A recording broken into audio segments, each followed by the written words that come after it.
One of my favorite things about the Pokemon games is that no two journeys are alike.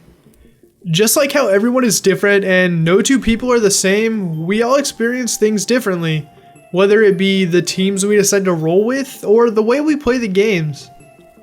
Since this is Pokemon's 20th anniversary, I started to reminisce about some of the things I remember most about the Pokemon games. And, well, I decided to share it with you guys. Things like how with each new region came new challenges, Pokemon, and so many cool features. Before we get started though, remember that everyone has different memories, so make sure to drop a comment about some of the things you remember. I'd like to see what things you guys love most about the game that for many has made a huge impact on us as players. We have a lot to cover, so let's just go ahead and get started. Rolling, I can never get enough. I've been up too long and I way too drunk, but we straight up in it and we feeling it. So before we get going, I just want to knock out some of the more common moments, you know, the ones that we probably all remember very well. Obviously, we all remember getting our first starter from each of the various regions, beating all the 8 gym leaders, tackling the various victory roads, defeating the evil teams, catching the cover legendaries or just the legendaries in general, and beating the 4 most elite trainers of that region, plus taking on the champion and finally claiming the throne as our own. So one of the first things that comes to mind when I think of Generation 1 are the massive amounts of glitches and rumors. One of the most infamous of these glitches, because it turned out to be incredibly false, was the Mew under the truck rumor. If you're a long-time Poke fan or even a new one, chances are that you've heard of this one.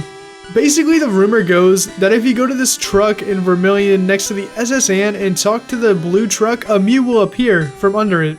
Obviously, this fooled many people as everyone thought this was actually a way you could obtain Mew, when in reality it wasn't.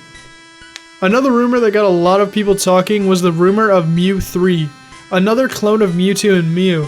I remember sitting around the lunch table talking about how and where you could possibly find this thing, only to never really find it, because it's not real. Yet. Some other famous glitches include the trainer fly glitch, which is actually really complicated to explain its uses. But to activate this, all you would have to do is find a trainer, get their attention, and right as you trigger them, hit the pause button to pull up the menu, navigate to Pokemon, and fly away, only to glitch your game.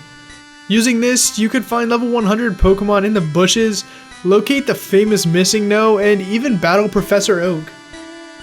One of the places in Kanto that definitely comes to mind when I think of Generation 1 is Rock Tunnel.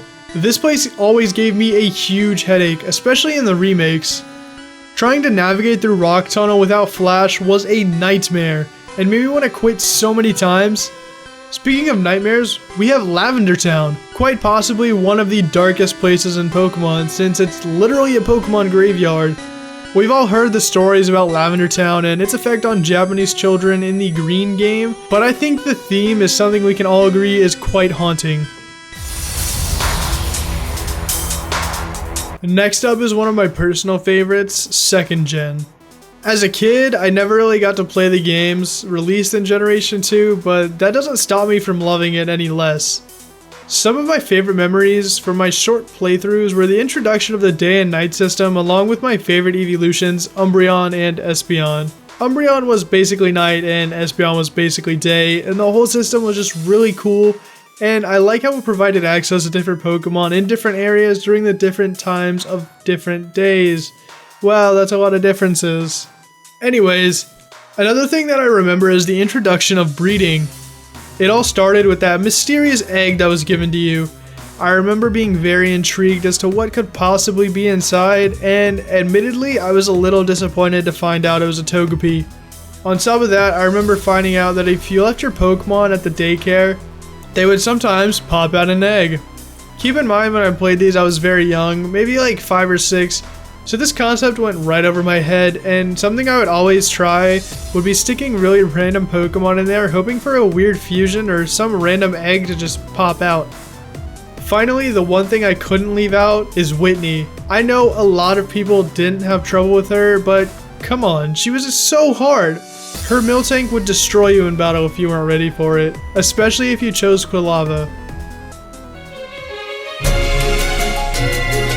Jumping over to 3rd gen, the region where I had the most fond memories, one thing that immediately sticks out to me is the huge graphical overhaul. The games looked and played so much better. While researching this, I actually found out that 3rd gen games were raised to 60 FPS. But do you remember in Emerald with that amazing cutscene of Kyogre and Groudon fighting, and then Rayquaza just swoops down from the sky and gives them the work? Yeah, that was pretty epic. Also, this might be something really minor and odd, but these are the only games where we actually have a dad. And even though he's not around much, he showed us support throughout our journey. He was like my dad kinda, minus the support part. So basically he just wasn't around. But that Battle Frontier though, my favorite place in the Battle Frontier was actually the Battle Factory. Just because of all the cool Pokemon you had a chance of getting. Generation 4 introduced one of the most game-changing things that I can remember. That being the physical special split, of course. Now, Pokemon could be used strategically and in different ways, and old Pokemon could shine with their new movesets. For example, Gyarados with Waterfall completely wrecks house now. Also, something even bigger hit this generation. I remember when Wi-Fi was implemented in these games, but Wi-Fi really helped to revolutionize pretty much everything. With just our games and a console, we could connect to anyone worldwide. These are honestly some of my favorite features implemented in the Pokemon games, and I honestly think they revolutionized the games for sure. Fast forward again to Generation 5 where the Dream World was introduced. I remember the whole having to log in to the Pokemon website to get Pokemon with exclusive abilities, and honestly, I thought this was one of the coolest things ever. Also, seasons were pretty cool too, and I like how Sawsbuck and the terrain changed with them. That was a really unique feature, and I'm honestly glad they implemented it. Some other things I found really cool were the Pokemon Fusion, where you fuse the Kyurem with Zekrom and Reshiram, and I hope Pokemon brings fusions back in the future. This was also the generation where they removed the Pokemart building and stuffed it into the Pokemon Center. And finally, my favorite thing about Generation 5 was the introduction of Dark Grass and kind of Shaking Grass, but more so Dark Grass. I really like how you could find higher level Pokemon in this and have wild double battles. I feel like this really set the stage, especially for horde encounters. Alright, so I'm not gonna front, there's very little I have in memories of 6th gen because, well, I barely played it. I really only played Oras, but I am playing Pokemon X and Y right now over on Hoodlums Crafty's channel. We're actually doing a Pokemon Y X and Y Wonderluck versus, but I'm playing Y, so I'm finally getting to experience these games. But so far, my two favorite memories from them are horde encounters, for one, and Mega Evolution for the other. I really enjoy the concept of Mega Evolution, although I don't agree with every Pokemon that got one, but that's okay. I still think it's a really cool concept and a really neat idea. That's gonna wrap up the video for you guys. I hope you enjoyed, and if you did, make sure to leave a like, subscribe for some more Pokemon content, and maybe share this video with a friend. Also, make sure to leave some of your favorite memories in the comment section below. I would love to read some of those.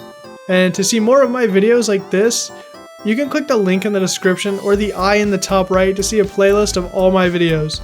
That'll do it for this week's video, guys, but I'll see you next time.